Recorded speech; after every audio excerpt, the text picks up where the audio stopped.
A dream time to remember as the late charge from the Bombers gives us our first Dreamtime win since 2014.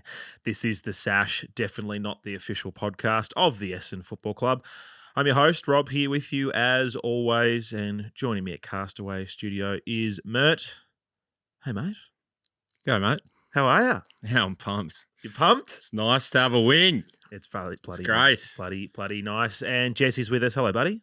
Hello. How good was that? Incredible. So Absolutely good. Incredible. Quick one, boys. Confession. Let's be honest. How many times you've watched the replay? I'm probably up to 8 or maybe 10, to be honest, by now. Gee, that's a lot. Yeah. No, not the full game. I'm talking about the last couple of minutes. Yeah, sorry. Right. Clarify. Last couple of minutes. How many times you watched it? I've watched the full replay 3 times. Nice. That's a lot. Yeah, I mean, first time was whilst full on Saturday night. Yep. Still counts. Yep. Yeah, I don't know. Watched the last couple of minutes. Yeah, handful of times. What about you, Jess? Not as nerdy as you guys around the football club. I've probably watched the last 2 minutes twice.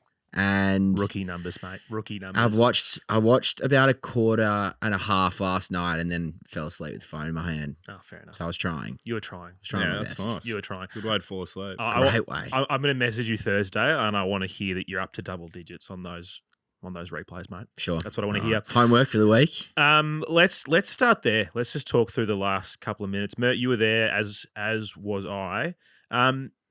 Talk to me about your emotions and just how you were feeling after Menzie kicks the goal, and there's a couple minutes to go, and we're absolutely on. Yeah. How are you feeling?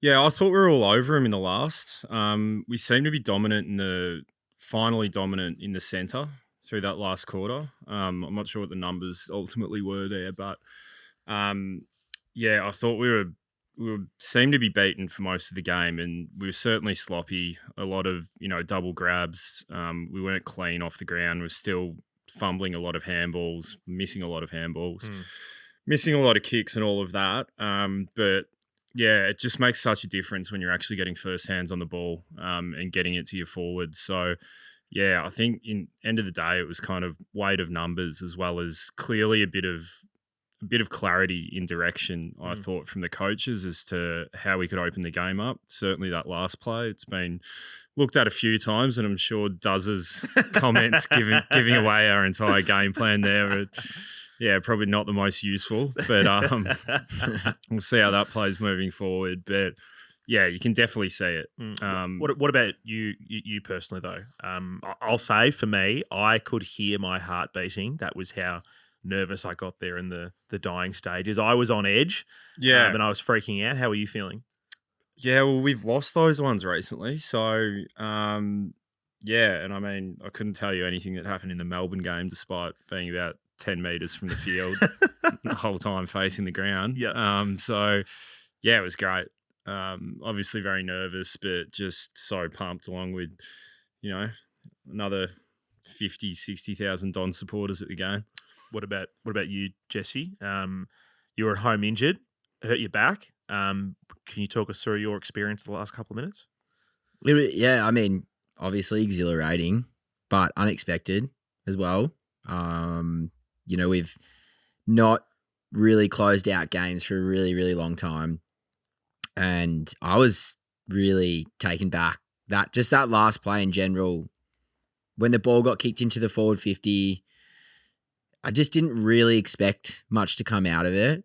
But when that mark was taken by Duz, I almost reacted late to it because I was so taken aback by what had happened. I was so shocked. But in general, just so good to break a streak like that. I mean, the significance of that particular game for the history of the club, if there's any team, up there that I would hate to have a streak, the all-time longest winning streak against, Richmond would be very close up there. Yeah. And to win by point, just all the sweeter. Even better. I looked at this today. So over the last 3 years, games decided by under 10 points for Essendon We've won 7, lost 8, and 1 draw. So a few more wins than I was expecting, but yeah, definitely. I guess it does feel like there's been more losses. Maybe that's just how our memories work, is that we remember those defeats a lot more. And I looked through some of the wins. There was a kind of janky win over Adelaide. There was one against Freo that was a bit kind of meh. Whereas I guess the real ones that stick with you are those big games, particularly at the G, whether it's Collingwood or Richmond and all that.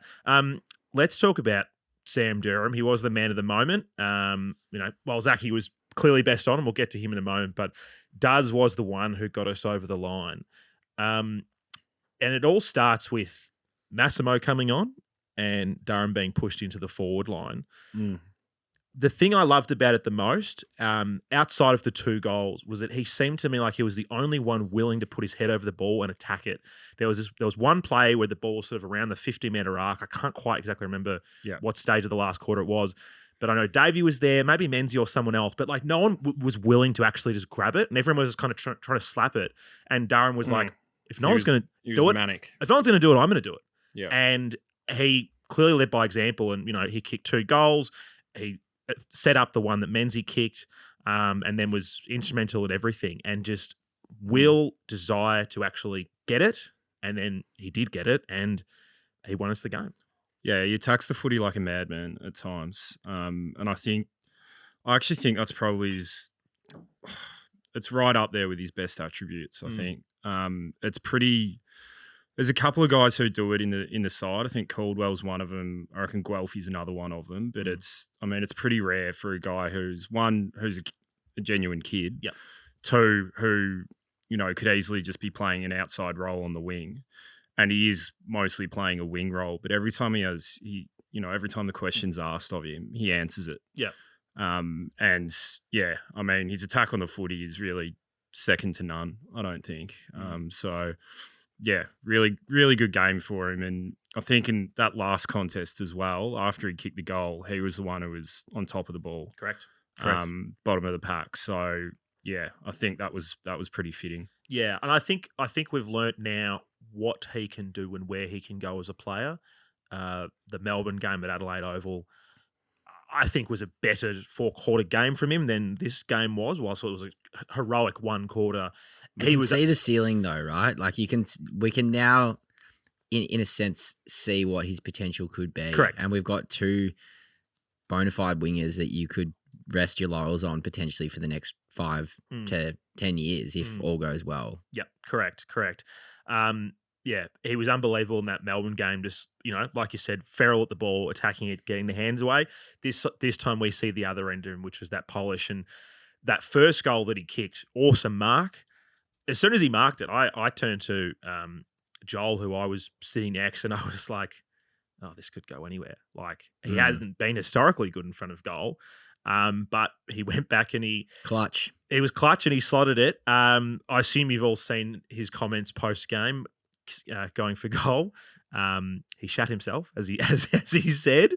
And look, he probably wasn't alone. There were probably a few people around the stadium who were feeling that way. When that was actually up. The first thing I thought of. Yeah. I was like, he hasn't kicked it yet. Yeah, I know. I was like, he's very that's where you go. me. Yeah. We all every fan who watched that game that he debuted in, where he took an awesome grab and shanked it 10 metres out, were like, this isn't done yet. This isn't done yet. But gee, I went berserk when we kicked it through. Yeah, it was really good. It was really good. And I mean, hats off to Brad Scott throwing the magnets around.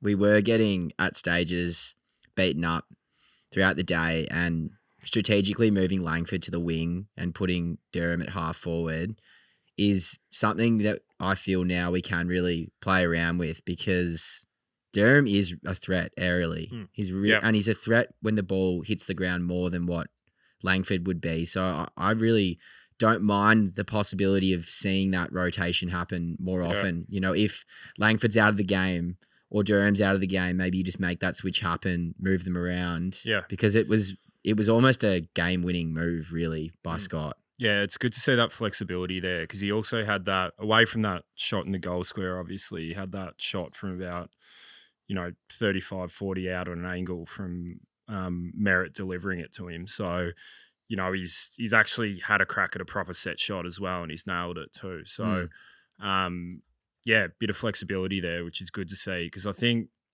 one thing that's going to be a challenge in the future, and to a certain extent we've already seen it this season, is, you know, when we've got a full side, it's who is going to come out of that midfield or like any of those rotations and through the centre, you know, centre and wings included, and go forward or go back or play somewhere else, because the reality is that when we do have a full side, it's just going to push some of those kids out. And at the moment, I mean, Hobbs is playing so well in the guts. We saw, you know, what Caldwell can do on the weekend.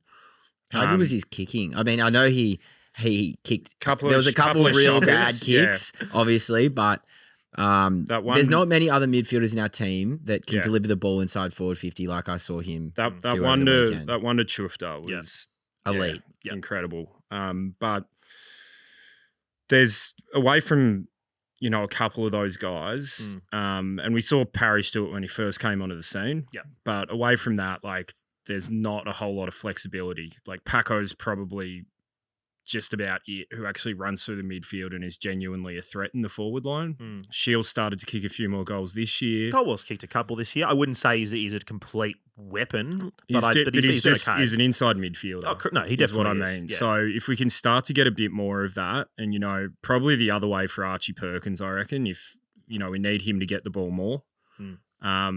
You know, I think that kind of balances the team out if we can get more both ways from a number of players.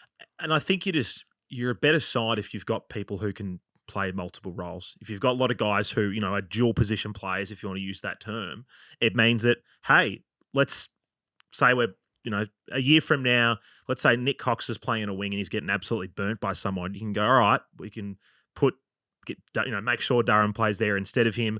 Or if, you know, we're lacking an option, we'll throw Durham forward, for example. Like, you're a better team if you have those options rather than just going, this guy has to play here and then for it all be perfect. You need a little bit of flexibility while still wanting to play guys in his best position. A bit of a strange one that's just come through in literally the last 10 minutes here, a bit off topic for us. Damien Hardwick is apparently going to be quitting Richmond tomorrow, which is a bit quitting, stepping down, according to SEN. Bit left of field. Brad Scott broke him. Yeah, look, obviously that is huge. Obviously, let's truck in. Imagine that. Let's obviously it looked like a truck defensive structure. Now we don't like to celebrate any people's unfortunate premiership player job losses. Premiership player for the Essendon Football Club. Let's not forget Damien Hardwick and what he did as a player for our team. But it is always a little bit humorous to be the club who beats a team and then their coach either is sacked or decides to leave. It's humorous when it's Richmond in particular. It's very humorous for us, Richmond, and I'm sure we have a lot of listeners who have friends or family who support the yellow and black, and they've probably copped a bit of stick from them the last 10 years, but it feels like we're getting back to the good old days where Richmond are a bit of a joke. Yeah, so, we don't like to dance on anyone's grave, but... We will. That's shocking, Hop though. that, you arrogant pricks. That's shocking, though. It's very. Yeah. I mean, look, who knows? Wow, didn't see that coming. Did not see it coming. Who knows what the full circumstances are? But obviously they've seen, you know, one assistant go and he's now the coach of GWS. I'm not exactly sure who else there is, but gee, if it's truck for the rest of this season. They are in trouble. Oh, that is very, very, very funny. Let's talk about our best on ground winner of the Yukon Award. The Skip. That is the complete game from the Skip. That was absolutely fantastic. Not the complete game, mate. Oh, it's not? You want to see a bit more? Well, he's about 2 goals short of the complete game. Okay. It's probably fair. All right. Yeah. All right. It was a 9 out of 10. I'll give it. It was pretty damn good. That's fair. It was pretty damn good. Yeah. It was incredible. From the game-saving tackle. Game-saving tackle. Did everything but kick the goals. Yeah, exactly. Game-saving tackle, phenomenal work in the midfield. And, you know, what was it, half an hour before the game, we find out that Dylan Shields are laid out, which people had sort of predicted over the last couple of days leading in. But, you know, there was no Shield, no Parrish, no Setterfield. That's 3 of your 4 most experienced mids, your 2 best contested players there. And the Skip was there with 2 young kids, and he led from the front and that's the game where I feel like he can really build on, not only as a leader but as a player. Like we know what he can do already, but maybe there's another level to Zach Merrett that we didn't think he could go to, and maybe that's where he's going to be heading the next couple of years. I think he's still got levels to go. Yeah. Yeah. I think the captaincy will, and I think it already has to a certain extent, but I think the captaincy it'll teach him a lot. Not so much, won't teach him any learnings, but he might learn some lessons and actually be a much better player for it. I think he's clearly already leads from the front. Big time. I think it might actually teach him a bit about perhaps empathizing with like players who are, who don't have his same drive and same standards. And I think that's one place he can potentially just round out as a leader. So, next 5 years are just going to be massive under Zach. So, yeah, it's exciting times. Great to see just a captain of the football club playing and leading from the front. And I'm not saying that to put down Heppel or anything like that, because I think in general his past couple of weeks have been fantastic. And awesome. Over the weekend, he was so good.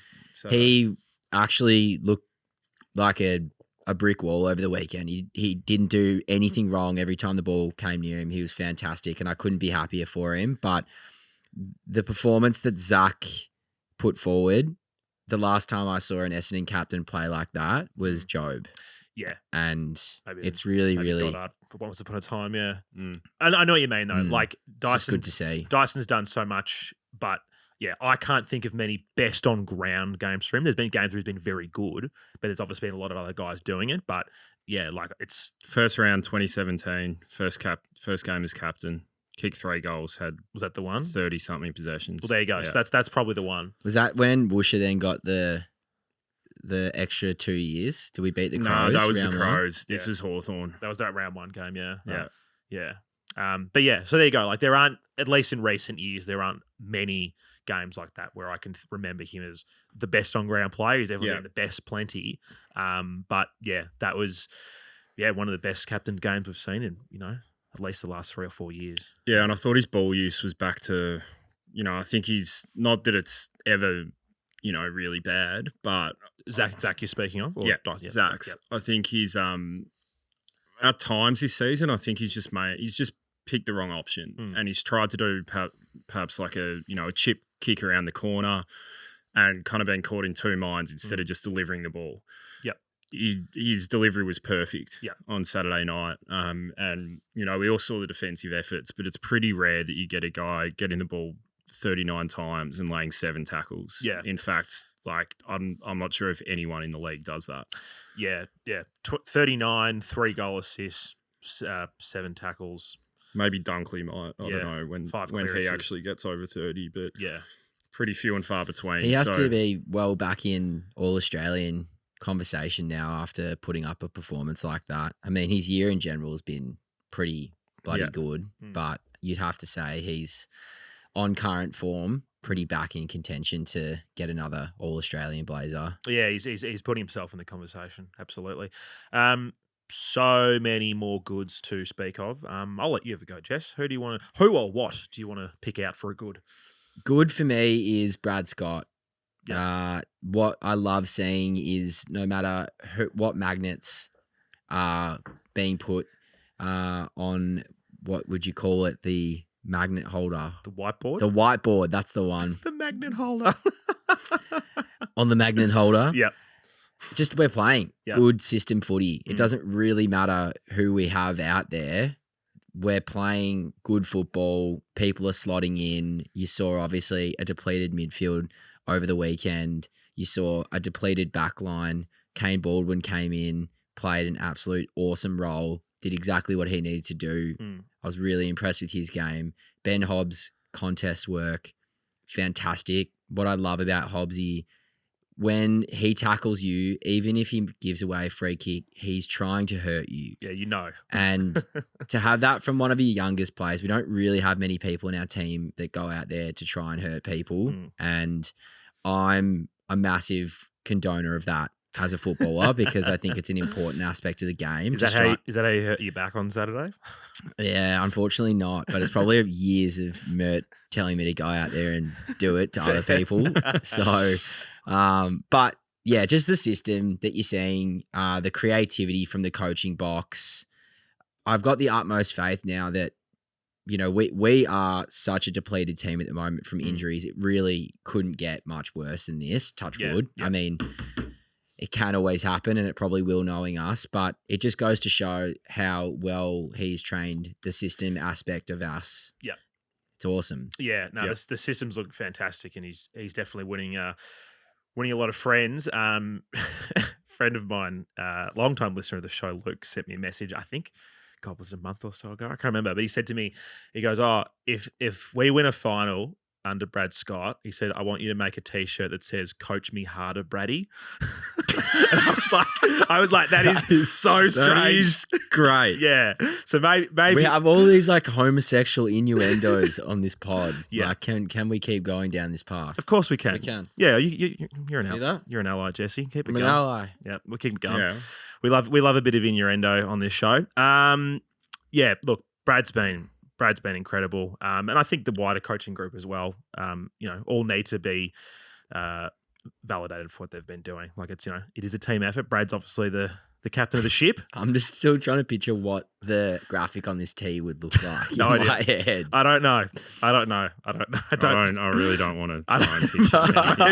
Maybe, I don't know. There's a lead involved. No, let's leave it there. No, look, he's been awesome. You know how much I love the way that he talks. Actually hearing from, a coach, not what sounds like a person running for parliament in the way that they speak. But yeah. And how good was that reaction when the siren went? I can't remember the last time I saw a coach, aside from Sheeds, react that way. It's awesome. Well, this is the thing. I want to see my coach angry when we lose. I want to see them happy when we win. And I want to hear them talk straight when they're in a press conference. And that's what he does.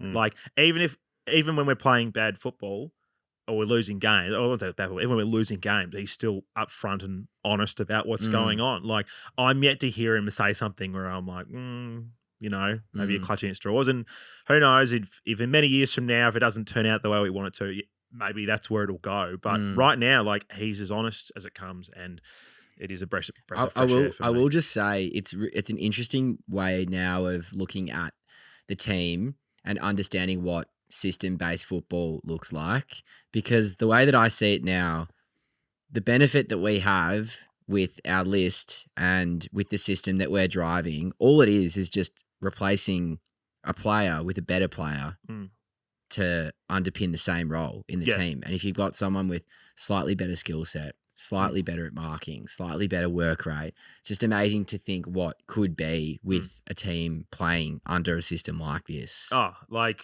I can't wait to see what it looks like, fingers crossed, back end of the season, to see what our forward line looks like with Wiedemann and Peter Wright in it, what a full strength midfield looks like and how that works.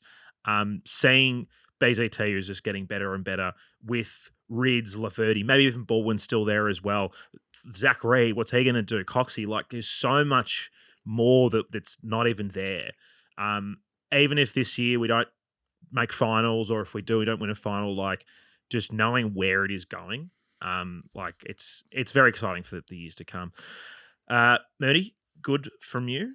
Yeah, I know Jess spoke about it before, but I kind of wanted to go back to it because I think a fair few Essendon supporters, probably us included, myself included, had written him off to a certain extent. And yeah, Dyson Heppell, as you said, Rob, he's put together now probably 3 or 4 weeks of really good footy in a row, capped off by what I thought was the game-winning play on Saturday night, which was going back with a flight and just edging out his opponent, taking that contested mark. Took a few on Saturday. His disposal was really good. He was a calm head and provided the leadership we needed, which we've all been kind of crying out for at times like that when the game's there to be won. He hit up Mason Redmond when he needed to. I just thought exceptional game from a real leader of the club, and just great to see Dyson Heppell back at his best. Yeah, definitely. 22 disposals, 9 marks, almost 400 metres gained from him. Huge. I remember we had a conversation maybe round 3 or 4 when, look, let's be frank, he was playing pretty poor. And we had that discussion about whether or not he could get back to it. And we spoke about, I think, I can't remember which year you said it was, Mert. It was either 2022 or 21, where he was like, yeah, he had a bad start, then he righted the ship and he got going again. Both years. Yeah. So he's doing the same. He's doing the same thing now. And, we have a very raw team and there's not a lot of leaders out there, particularly when, guys like Shield, Setterfield are missing.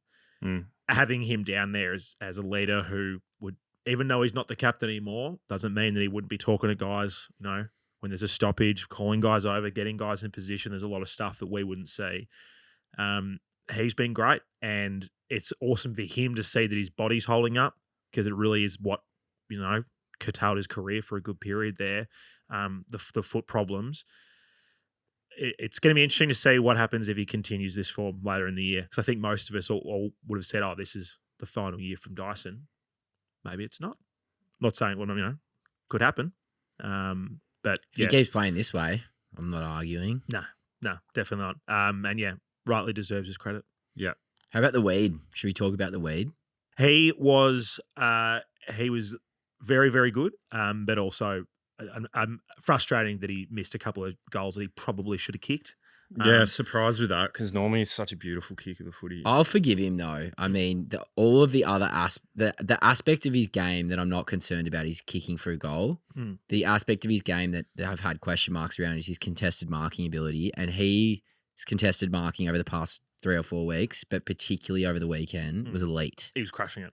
Really, really good. Like seeing him, I'm like having dreams of him and Peter in the forward line. Like that is what dreams are made of. It's what premierships can be born. Coach me harder, Brady. Seriously, Brady. Yeah. If you replay his game 10 times, I'd say there'd be many circumstances where he goes 4 goals 1, 3 goals 2, maybe even 5 goals straight, on another day, as opposed to being 2 goals 3.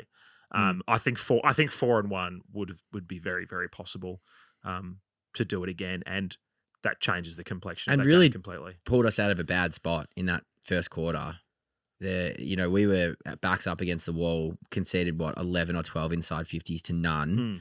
We couldn't get our hands on the ball, and Wiedemann kicked straight twice, albeit he was directly in front of goal. Still, he won the free. Brought us back into the game.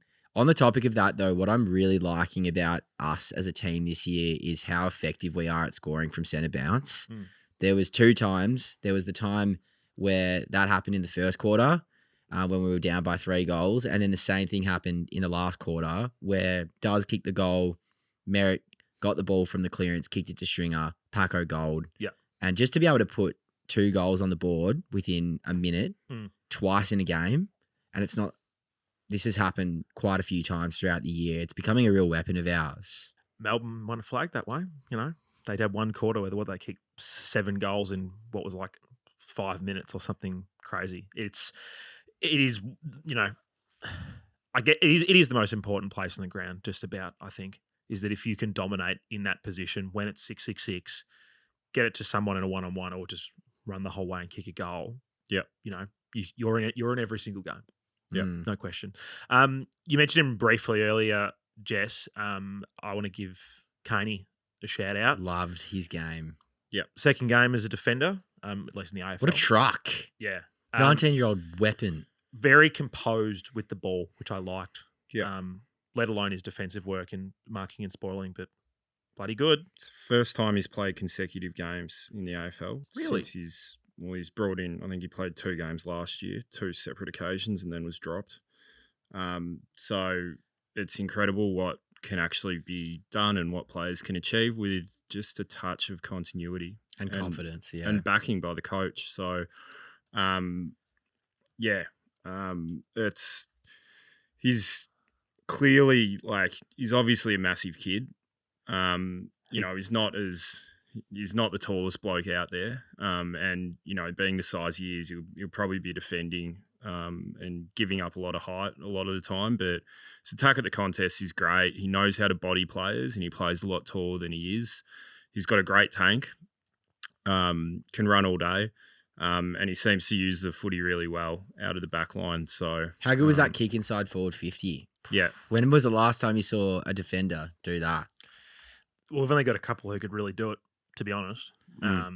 Like, you'd back Ridley to do it. You'd probably say Redmond could do it. Redmond, as well. But that was really strong. In a game where obviously Laverty and Kelly were out of the team. And I'll be interested to see what happens when those guys are fit. Like, you obviously will be playing Laverty in front of him. I think Kelly's probably done enough to obviously earn his spot back when he's fit, but it'll be very interesting to see how we set up there. And, long term, there's obviously like guys like Reid and stuff in the conversation as well. Like, suddenly after a win, we're like, oh, maybe we've got a lot of depth back there now. Funny how that works. It just makes you like, I don't want to harp on about this and be overly negative, given we've come off such a great win, but it just makes me wonder why we didn't play him against Tom Hawkins. I know that's a massive ask for his first game at AFL level in defence, but he just seems like the perfect matchup for him as far as what we've got on the field, and certainly as far as his profile is. Yeah.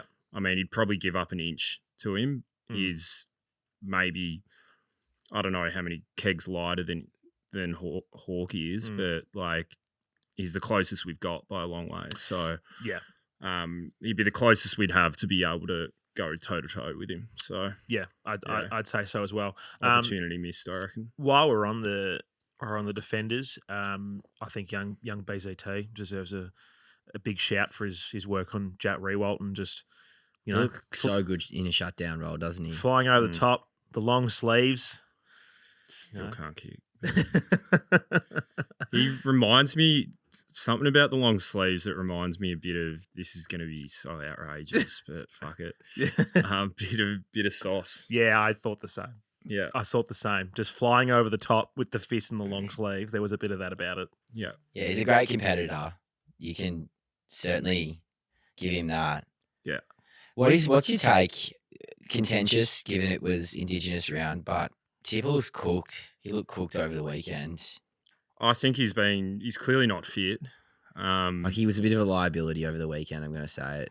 There were times where, I mean, look, he doesn't have that like burst of pace, whereas, previous years he would get it, someone would be hot on his tail and he would just be able to burst away to get that couple of meters. So then he could, zig and zag and do what he needed to do. Just doesn't have that right now. I think he's just carrying 5 kegs too many, to be honest. For sure. Did you see some of those?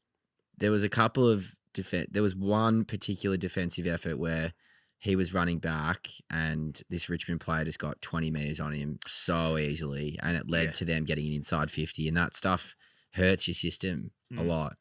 Yeah, I don't think we're getting enough out of our smalls, and I don't think we've worked it out at the moment, and it might be, I imagine when Guelphy's fully fit, he'll come back in. I wouldn't mind seeing Guelph and Menzie in the forward line. Yeah, and I think Menzie's another one where people have been really critical of Menzie, and I think that's been really unfair because the kid's, he's 20 years old. He hasn't been at the club for a year.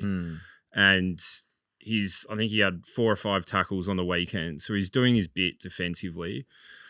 On Tipper, he also had, similar numbers without actually having it up directly in front of me. Our tackling and our forward 50 was really good. I thought that was one of the positives for me. So, yeah, I mean, Tipper had 6 tackles. Yeah, when he got him, he was sticking him. I think it was just more the ball in hand stuff where we would expect him to, as Dwayne Russell would say, shake and bake a few people. That just wasn't quite there in his game. I'll tell you what, just not influencing the contest that much. I think defensively he was fine on the weekend. He was good, but I think ball in hand, he just didn't really get near it at all. Yeah, I mean, gee, if that ball just carried a little bit further from Nick Martin and he went back and had the shot. There was also, though, he was roving Durham's mark and he was right front and centre if the spoil came. Yeah. Would have won a fair bit of money. And oh, no. He also... there was that valuable point, which obviously won us the game where it had that snap at the end. If that went through, oh my God, that would have been wasn't incredible. Far off either. So, look, I think we all just know that his fitness just probably isn't just where it needs to be. And it's sort of a position of, do you just keep playing him, to keep building fitness, so you need to give other guys in.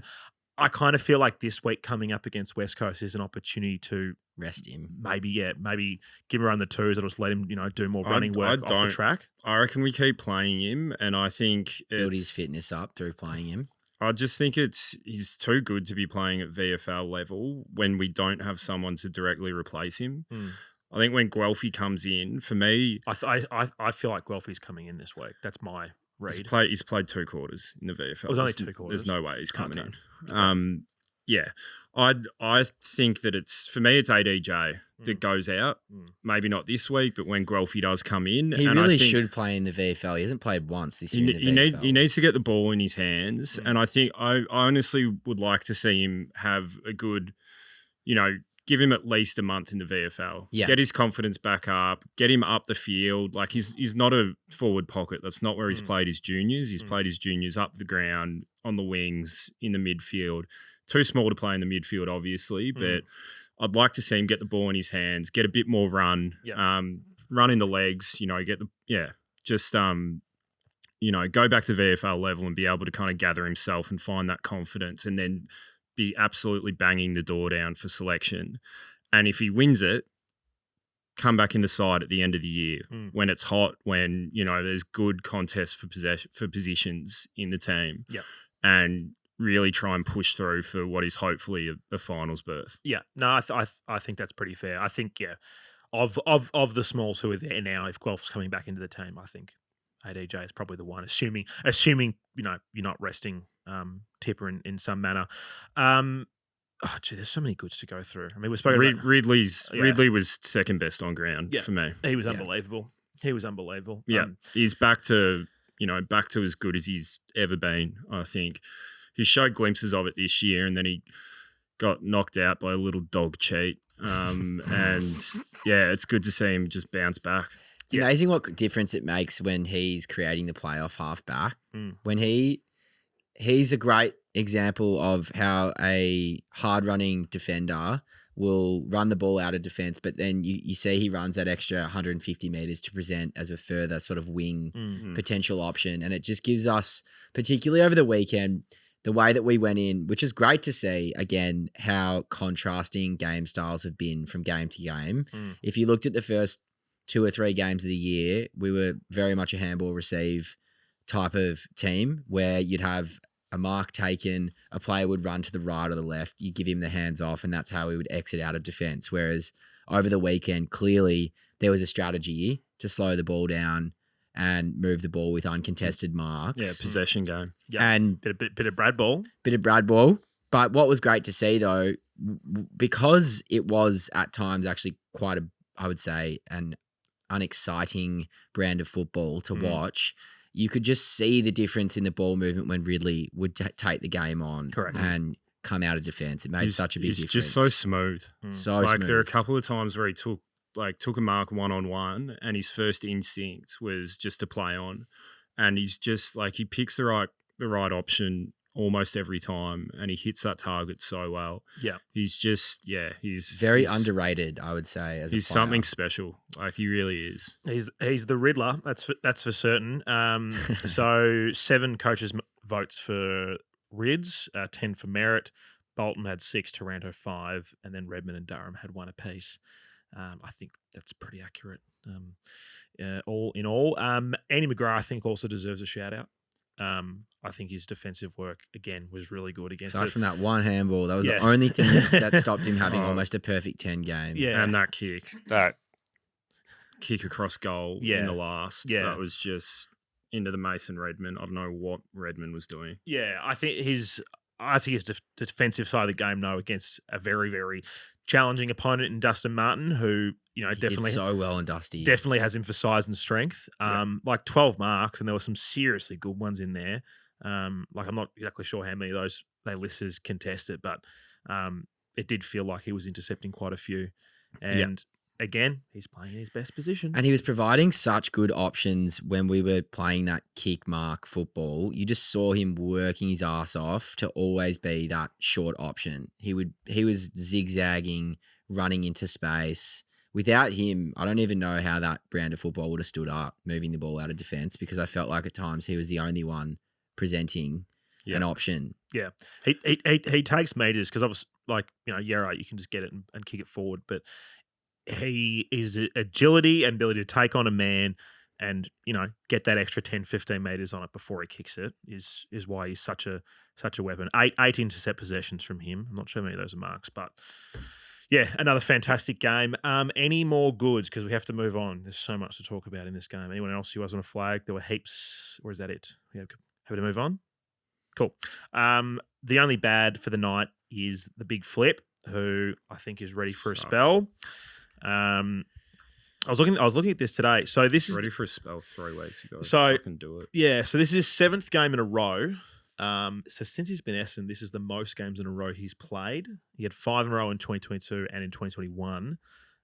Back in 2016, he played 10 in a row at Carlton, which is the most in a row he's ever had. So this is his longest stretch for Essendon. And yeah, unfortunately, he was labouring. He looked very slow, and he just looked a bit off the pace of the game. And I think coming up against what is looking like an easy kill in West Coast, if you're ever going to play a young ruckman, I think this is the time for Flip to put the feet up and have a well-earned rest. Yeah.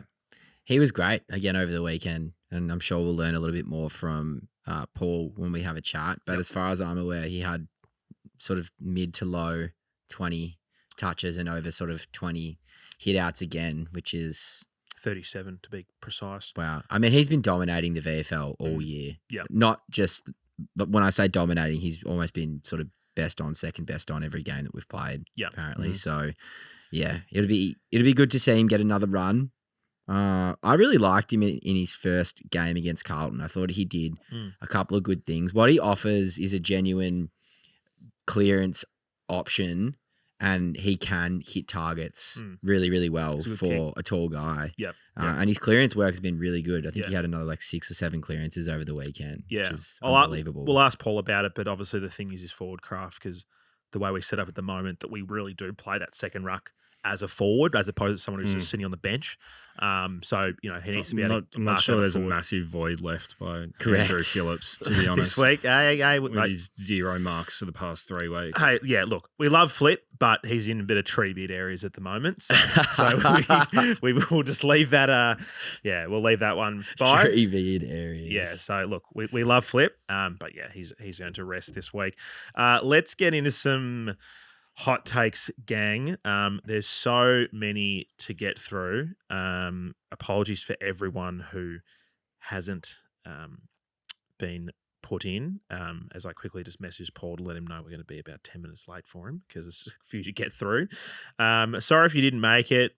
Maybe I'll play some more of these on Thursday night for the off-colour stuff. But anyway, let's get to it. Oh, my God, there are so many. Rizza. Or Riser. We'll see how it goes. Thank you. Just like to point out, boys, Owen Davey is undefeated at Dreamtime.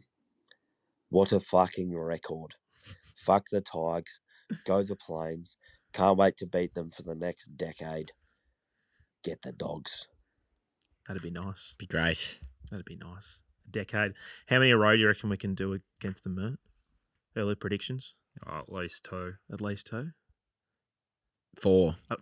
I'm kind of disappointed that we're not playing them again, knowing that Hardwick's not going to coach anymore. I know. No, you don't want to play them. Not when Rutten's in charge. Oh no, that's when they'll start winning. No, but like around 21, if Rutten's in the box, would be pretty good. Would be. Who have we got next? Adrian from the West. Thank you, Adrian. I'm so confused. Why did they play our song at the end of the game? They never do that. They don't. Thank you, Adrian. Next one's from Marco. Thank you, Marco. Big Dick Brad has fucking changed the Bombers up the Plains. Short but sweet. Nice. Short but sweet. Not a fan. Next one's from Ethan. Thank you, Ethan. Boys, I'm just like almost on the verge of fucking tears of happiness. It's simple as that. Like, I'm fucking shaking as well. I don't know where to get started. Like, Sam fucking Durham, I don't even need to speak about how fucking hot that man is. Like, I'll fucking thank him for making me fucking homeless. Like, Oh my God, this club makes me so mentally unstable, and I'm all fucking here for it. I mean, I was fighting back the tears a little bit as well on Saturday night. I hope you don't end up homeless, Ethan. That's the last thing that we want. Yeah. But we love the emotion. I'm not sure I follow the rationale. I'm a bit confused by it, but Yeah. All good. there's emotion there. So We love the emotion. Next one's from Sam, 10 years. All right, boys. I've decided. Sign Sam Durham up for 10 years. Give him whatever he wants. I want to have his kids. It's going to be great. What a fucking win to Richmond. After not Richmond, Essendon. After 9 years of this shit, winning 3 premierships. But the most important thing is, boys, up the fucking plains. Definitely full. Definitely full. very. Definitely full. That gentleman. Who is next? Beck from Oz. Thank you, Beck. Hey, boys. Long-time listener, first-time caller, calling in from just outside of New York City. I have been an Essendon supporter for over 46 years. I was literally born with a red and black beanie on my head, had no choice in the matter, thanks to mum and dad. However, very, very proud of that fact. And you know what? Over the past 4 decades, I have had many proud moments following our team, and today's win, today here in the States, but this weekend's win, it ranks right up there with the best of them. You know, I have always been a huge Dozer fan. Wow, like talk about pride in that kid. Merrett, wow, absolutely blew my mind. Something that really stood out for me, Brad Scott, when he came out and spoke to the team as a group at the end of the match. And of course, Merrett wasn't in the group, but that doesn't matter. That was just hilarious in itself. And he said, don't forget, guys, this is for the fans. This is not just about us. Our fans have been waiting for this just as long as we have. Now get out there and you thank them because they deserve it as well. Oh, the pride. Oh, I am bleeding red and black right now. I am on an absolute high. I have watched that fourth quarter, at least the final 5 minutes, 4 times in a row, and every time I am just as high as the first time I watched it. So excited, so proud. Keep it up, boys. Fantastic, Beck. Raises a fantastic point about what Brad did at the end of the game there and really giving it back to us fans. That was great. That was awesome. I love that one. That Yeah, was really good. Go the Bombers. Yeah. It's good New York to Bombers. good to have someone who's actually eloquent and can speak. It was a breath of fresh air, wasn't it? Not about a dick and how hard it is. Yeah. It's good. Yeah. Yeah, we have a bit too many phallic references, I think, at the Yeah. moment. Thanks, Beck. That was Thank you, great. Beck. That was awesome.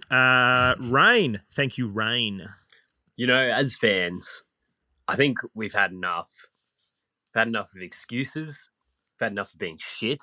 We've had enough of losing to Richmond and fucking Collingwood and Geelong and all these guys. And I think a lot of us fans are at our wits' end. And I think someone who really shared that sentiment was Zach Merrett, mate. Something snapped in that guy's brain before the game last night because he was just next level. That was unreal. I think Zach Merrett is kind of just not willing to cop the bullshit that the club has been dishing out for the last few years, and I fucking love that. And I love that, and I love Brad Scott, and I love Sammy Durham, mate. That was just elite. Such a good night. Well said. Well said. You're getting better. Well, fantastic That was night. great. Well, Much better. Well said. see, I think the reason is that the ones that were sent in at the beginning were the ones straight after the game when people were probably, tinned or very emotional, whereas the next day ones where you've had a bit of time to recuperate and you can think about it. Next one, now we know our beautiful friend Lead Off who sends in the musical editions for us.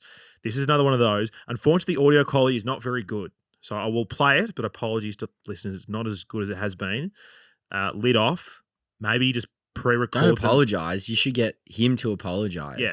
It's poor on his end. Figure He out a way knows. of recording it better, and then you can just email Correct. them to me. Yeah, I think you could actually just upload files to Toby rather than recording off your phone. there you go. But either way, this is This is your unfortunately last chance as well. it's not his last chance. Unfortunately, I'm sorry, Mert, this is another phallic reference. This is I'm Ever Long for Durham.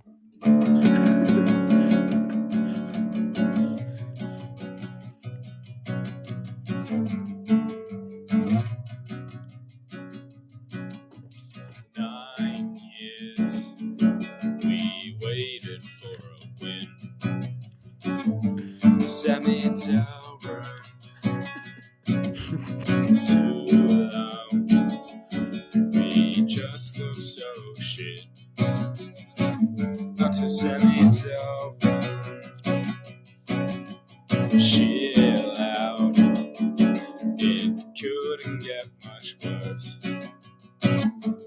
Out in front, Sammy's Durham singing. And I wonder, after all these years, if everything could ever be like this forever. You always do play like this again. The lid is off and I'm convinced again. You gotta promise not to lose to West Coast next week. Smart. Sammy. Yeah, that was fucking great. Beautiful. That's the best one. What a great song. It was beautiful. Fuck yeah. Just didn't get the phone closer to the mouth, but that was. When are we getting him doing live sets on the live show? We'll have a chat. We've got to have a chat, surely. Yeah. When we pan out to a commercial break, he's got to be on doing something. That You'll have to get over my set. Yeah. Yours, okay. Yeah. Shit. I don't think people are ready for that, mate. Merrett's Eric Prydz tribute Essendon set that he's going to do. Yeah. Johnny Course mixtape. That reminds me. Yeah, that reminds me that I have a former player that I have to call tomorrow. I meant to call him today and I forgot. All right, let's keep going. Who else is next? Little J. Thanks, Little J. I just want to give a bit of a shout out to that one Richmond supporter who decided to give me a bit of a gut punch on the way out. Try doing it again without tears in your eyes, mate. Up the plains. Yeah. Sorry to hear that a Richmond supporter gave you a jab. If that is Not surprising. If that is the case, They're dirty. Very strange one. The streaker at the very end of the game. Yeah, what happened there? Yeah, I don't know. I was trying to work out if they had Essendon or Richmond colours on, but it was a bit strange. It was good the security decked them pretty fast, but You'd hate if you were Dons and you missed what happened after that. Yeah, I probably wouldn't do it. Yeah. Oh wait, was that after Durham's goal? It was after Durham's goal before the end. Like right. it was why it took so long to bounce it up. Like you might not have seen on the coverage, but yeah. So I do remember seeing the streaker, and I didn't know what was going on. But... Yeah, it was very, very strange. But yeah, enjoy your fine, mate. Next one is from there's so many. Chris, thank you, Chris. G'day, boys. Love the pod. Keep up the great work. Now, BZT, I'm sorry that I ever doubted you. Fuck me. How good was BZT against Jack Rewalt? I think it went a bit unsung just how well he played on him. Absolutely tore him to absolute threads. It was just so good to see Jack Rewalt not have an impact on this game, because it was the type of game where he would kick 5 or 6 goals and everyone's like, Jack's back. That's all we're going to hear during the week. And also, Sammy Durham. Fuck me, what a goal. What a goal. Get a dog up, you Richmond. You fucking deserve it. Fuck you all. Up the plains. Oh, that will never not be funny, that line. Our dear friend, the Lurker. Here we go. Durham delivers Dreamtime denouement. Brad's Bombers become believers. Zerk zaps. Zach zooms. Richmond right royally rooted.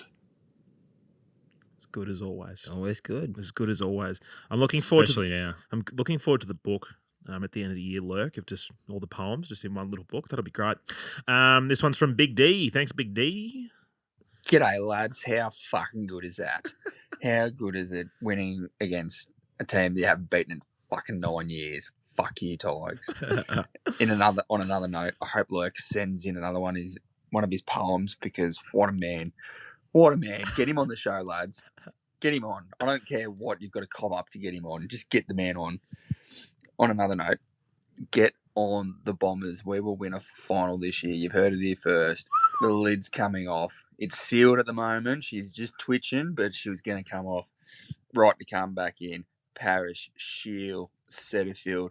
Might have missed a couple. This young Sardis kid, who knows how good he could be. And then Zerk Thatcher and Baldwin behind the ball last night. Oh, tell you what, we're looking the goods, boys. It's all coming together. Go on the Plains. Love that from Big D. Did you see them talking the other day on First Crack about how this draft is sort of shaping to be a bit of a super draft? Yeah. And they were talking about how Sardis is really the only one, like, all the pressure's on him now. And I'm starting to feel the heat now. Yeah. Because everyone in this draft is really good. All the top 10 picks, They've been pretty aside good. from Jai Clark, who's hardly played for Geelong, every single one of them you would take as almost in your top 3 or top 4 for previous drafts. Yeah, they look pretty I'm excited more than anything because there was a clear top 4 or 5 from the draft. Clear top 4, definitely. And Sardis was right there. Yeah. And we've seen how good now, given that Wardlaw's now debuted, we've seen how good the rest of them are. And the rest of them are seriously good. And if Sardis is considered amongst that elite group of young kids, then we're going to have a serious player on our hands. Yeah. Seriously. He was back to full training last week as well. So I don't think it'll be too far off. I doubt it'll be before the bye, that being said. I reckon post-bye he's playing VFL, I reckon. Yeah. He's getting Love in there. that. On Lurker there, as Big D said, we might have to get him on. Live show, surely. Derek, who pushes buttons, has some theories about who Lurker may or not be, and he may be someone of note, potentially. It's a theory. Can't confirm. Conspiracy theory? I don't know if it's a conspiracy, but we got some theories. He could also live in his parents' basement. It's one of the two. Yeah, it's one of the two. He's either no in between. It's like a celebrity or parents' basement. Could be either. Oh, celebrity. Yeah. Anyway, we love it, Lurk. 2 to go. Jimmer. Thanks, Jimmer. Boys, they're going to have to start putting some calls in because there's no way the Crichton medal's going to go to one person this year. It's got to go to the back 6. Oh, my goodness. They have been absolutely unbelievable this year. And again, this week against Richmond, they absolutely blitzed them. So good. Not bad. Not bad. They have been bloody good. They've been bloody good. Crichton, now that Parrish is injured, Crichton's opening up. Who may bob up. Zach's obviously getting back up there again. Would love to see Zach win another. Nick Martin's probably in the frame as well. Who else is in there? Ridley probably. I wouldn't say Martin. Who else is in there? Shield. Yeah, I reckon. she'll be the other one. Last one. Darby. Thank you, Darby. You bloody fucking ripper. My voice is going. I mean, as you can hear from the video I recorded. Yeah, that was the last of my voice box. It's gone now. Sammy Durham. Cheers, mate. Short but sweet. I like that. I love it. Thank you, everyone who sent them in. Sorry we can't play them all. May play some extras on Thursday night potentially for those who didn't make the cut. But love everyone who contributes to the show. Thank you as always. Let's take a break and we'll come back with the great man Paul Cousins and chat some VFL after this. Welcome back. It is that time on a Monday for the VFL Wrap with the great man Paul Cousins. Paul, you're back in Melbourne and you're at the MCG on Saturday. How are we? I wish I was still on holidays, boys, but other than that, I'm good. It was nice to be back at the MCG. And we had an interesting day, actually. We had the exact reverse, virtually, of what happened in the AFL. We were about 5 goals up in the last quarter and lost with a kick with about a minute to go. So I was flat as a tack until about halfway through the last quarter of the AFL and then got pretty excited. Fair enough. Yeah, a couple of thrillers. It was indeed. Obviously pretty special for the boys to play on the MCG. Did you have many conversations with any of the VFL guys about getting out there on the hallowed turf? I did have a chat to a few boys. We had a couple of boys make their debuts. Imagine doing that from local footy. And the next week playing on the MCG was pretty special, I think, for them. And a few of our guys who have been there and done it before. I know Tom Phillips was pretty happy to be back on the G and had a good day himself running around those wings. And it is special. I mean, it's one of those things that you sort of joke around a bit about, we're on the G today, boys. But it really is special. Like there's build up and everyone's excited about it. You go down into the rooms under the G and run out the race. It's pretty hard not to get excited by that. And by the end of the game, we had a pretty good crowd sort of rolling in, and it was actually a cracking game of footy as well. As much as it didn't end the way we wanted it to, it was an incredibly high standard of footy all day, really. And sort of considering, the conditions were at times were difficult, but the footy really pinged from end to end. And yeah, it was a really cracking contest with two pretty good sides going hard at each other. So it was a tough pill to swallow, being well up late in the game and losing, but the experience overall was a huge positive, no doubt. And Nick Bryan has been one who's really been leading from the front this year as far as performance goes. He had another great outing. How did you see his game, Paul? I thought he was very, very good. Yeah, they had a couple of pretty big guys sort of rotating through the ruck, as opposed to sort of one ruckman going in there all day. They rotated some pretty big bodies through, including that Miller, who's played a bit of AFL footy, and a couple of other guys. So, Bryza went largely one out. He got a chop out here and there and a bit of a rest, obviously, but rocked the majority of the day and got around the ground well, competed really well, back and forward for us. He was able to push forward at times, but certainly get down and help out defence. Was terrific around the ground, took some good grabs, and had a really good day. Bryza was one of his better games for the year. I reckon he probably enjoyed the spaces of the MCG and being able to show his athletic ability out there. And how has he been going with his forward craft, Paul? Obviously, a bit of discussion since Saturday about him potentially coming up to the ones, and we've seen what we're doing with the Draper-Phillips combo. How does he go when he, rests forwards or, spends time forward? Oh, look, you'd say it's a work in progress. We haven't had that much opportunity for him to play forward all the time. He was obviously out for a little while, and then Flip's been up in the one, so he's rucked almost one out at times. Sometimes he's had a backup ruck. Other times it's been sort of you sort of Cam McBrides and those sort of guys giving him a bit of a chop out. So it's probably meant that he hasn't been able to spend quite as much time forward so far this season as he has, maybe last year he spent a bit more time there and was able to hone that forward craft a bit more. I'm sure they're working incredibly hard on it with him. And he has ability there, don't get me wrong. He just doesn't have a lot of experience in that role. And is sort of gaining that experience as the VFL game, as we get VFL games into him. But yeah, it's coming along for sure. And his ruck craft is pretty special for a kid his age. I reckon he's. I always call him kids. I shouldn't call him a kid. I'm just really, really old. But his ruck craft is, for a player of his age and experience, is really exceptionally good. And he gets around the ground and moves really well for such a big guy. So. They'll keep developing his craft forward, I'm sure, but he's got a lot of strength to his bow, Bryza.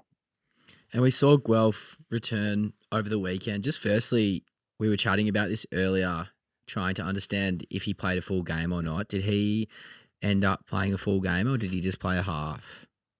No, he played about 3/4. Yeah, so he didn't play a full game, but he certainly got plenty of work in.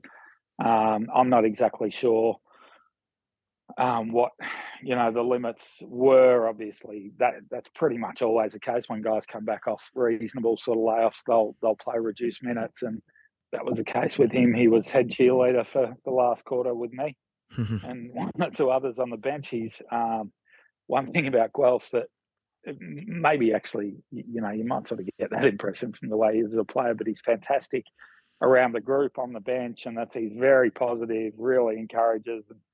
pretty loud and loud in the right way, and lets the boys know that he's behind them and really gets around the group. So he's terrific for that. He came in and played really well, I thought.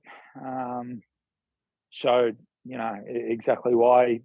I think he was third in the AFL BNF last year, and really he grabbed a couple of good grabs in the forward half. He had a couple of good ground balls, kicked a couple of goals, did absolutely everything they would have wanted him to do, I think. So I imagine he won't be at VFL level for too long. Mm.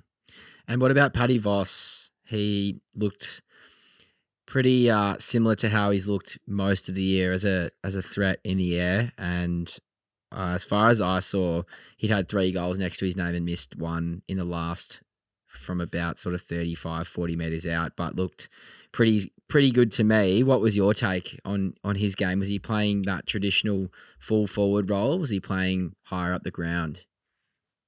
A little bit of a mix of both, I think, to be honest. He looked like he was going to tear the game apart in the first quarter, I think. From memory, he had 2 goals in about 10 minutes in the first quarter and really looked like he was going to take him to the cleaners.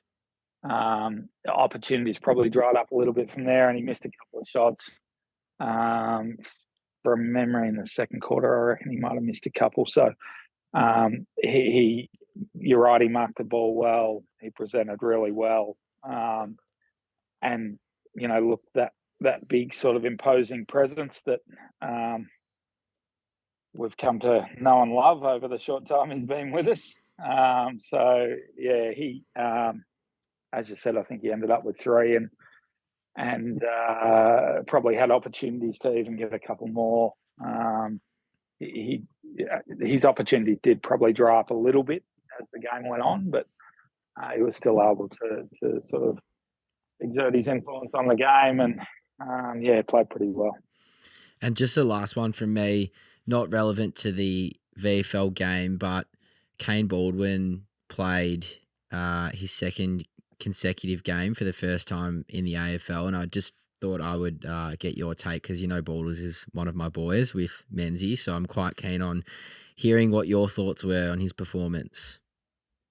Yeah, you guys have been listening to me talk him up for a couple of years now. I'm a big Baldwin fan as well, and I think I'm so rapt for him that he's got the opportunity a couple of weeks in a row to show what he's got at the level, and I reckon he's been fantastic. He's made at times some mistakes. He probably there were times when Joe Danaher, who's a experienced massive unit, got hold of him a couple of times probably in that Brisbane game, but overall, I reckon he's been terrific. I reckon his ball use has been largely really good, and that's really a feature of his game, which I don't think people necessarily knew if they hadn't watched a lot of him at VFL level. He's a fantastic field kick, always has been. He's got real vision, real penetration on his kick. He gets a footy there low and flat, and is prepared to bite off the kick as well, which is a real asset out of that back half. He competes really well. He's a big unit, and he moves really well over the ground as well. So I'm rapt for him that he's got a couple of weeks in. I'm not sure what happens if Jaden Laverty gets fit and healthy. And Jay Kelly gets fit and healthy, whether Balder stays in or not. But he's certainly given the selectors some nice headaches, hasn't he? If he ends up out, he ends up out. But it's pretty hard to push him out based on what he's done. Definitely. Yeah, he's been fantastic. Quickly, Paul, while we are speaking about the seniors, last minute of the game on Saturday night, we all shared our little experience of how we were feeling. How about you? How was the heart? Yeah, it was going about 350, I reckon, roughly. We hung around my wife and kids caught the train in, and after kids basketball, and met me in there after the VFL game. So I wandered up from downstairs, got changed and did all that, and wandered up reasonably flat and stayed pretty flat for sort of 3/4 of the game, and then very much ended up not flat. So it was a bit of a day of contrasting emotions for me. But the kids were jumping up and down on the chairs, and I wasn't far behind them when the big does, another man who spent a bit of time with us in the VFL and ironically was recruited from Richmond's VFL program to put the dagger through him. It couldn't happen to a nicer kid. So that was how good was it? Like, it was unbelievable, really. It was incredible. Yeah. We owe him about 25 after the last 10 years. So it was just, on such a big stage in a game that looked, we'd been super competitive, but it probably looked like we were, going to fall a goal or two short for a lot of it. But to the guys' credit, they were able to dig in and reverse some momentum halfway through that last quarter, which is a really difficult thing to do. And thankfully did what he didn't repeat his North Melbourne antics, and when he missed from about the same distance. And we all went ape droppings, as Rex Hunt used to say. Correct. Essendon VFL play Box Hill Hawks this Sunday at the Hangar, 1:05 p.m. Fantastic that doesn't clash with the seniors game Saturday night in West Coast. I can't see many reasons why the fans wouldn't get down there, Paul. No, absolutely. I hope we get a really good turnout. It's been hard, as you say. We've had lots of clashes, particularly with our games at home, which has been frustrating. A lot of them seem to have clashed, and sometimes that's just the way it goes. But as you say, we've got a clear run at it on Sunday, and against a really good opponent out there, out at home. Hopefully, we can get a really good crowd out, and hopefully, rather than have another heartbreaking loss like last week, which I won't cope well with, we have a good win and everyone can hear us sing the song. Sounds fantastic, Paul. Thank you, as always, for your time on the show, and we will touch base with you next week. Cheers, Paul. No worries, boys. Good to chat. Thanks, mate. There we go. Paul, fantastic as always. Love the insight. Boys, next 4 games, very interesting. A few teams in the bottom of the table, one team that's struggling, another team that has found a bit of form. Eagles, North Carlton at the bye, and then Freo. What's the thoughts? 3-4, 4-0. What are we? Be good to get some percentage back over the next couple of weeks. If we can get 2 pretty significant wins, I feel like North Melbourne probably be harder. Sydney aren't great at the moment, but North looked. They're competitive. Yeah. Whereas the Eagles don't look very competitive. If Hawthorn can beat that team by 100 points, then, given we beat them by 40 or 60 points, you'd have to say that we're in for a pretty big week. 200 points, yeah. Be great. 200. Yeah. If we can get up plus 110% over the next couple of weeks, that puts us in a good spot. Yeah. I reckon Paco would have been licking his lips seeing what happened to West Paco Coast. is going to do outrageous things.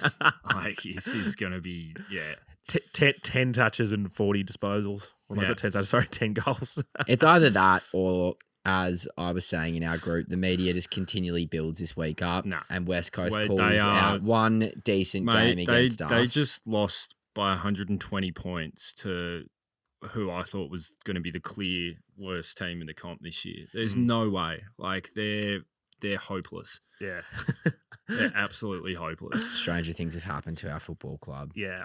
They're just not it. I know we lost to them last year, but I mean, we're a fair rabble at that stage. And they're just completely off the charts. This could be the final win, the first win, really, since I've been dating my girlfriend, because she's always said, I'll go for the Dons if you beat my team, West Coast. So, come on, Bombers. Yeah, Come on. It'd be good. It'd be good. It's got to be done. Yeah, I mean, if you look at some of the blokes from Hawthorn who had big games, it's like, mate, if Connor Nash is having 30 touches against you, something's not going right. That's atrocious. Something's not going right. How do you feel if you were Tim Kelly? You're at Geelong, and then, I mean, I guess he's getting paid pretty handsomely, but he's gone over to the West Coast. You probably, I mean, interesting call to make. Oh, no.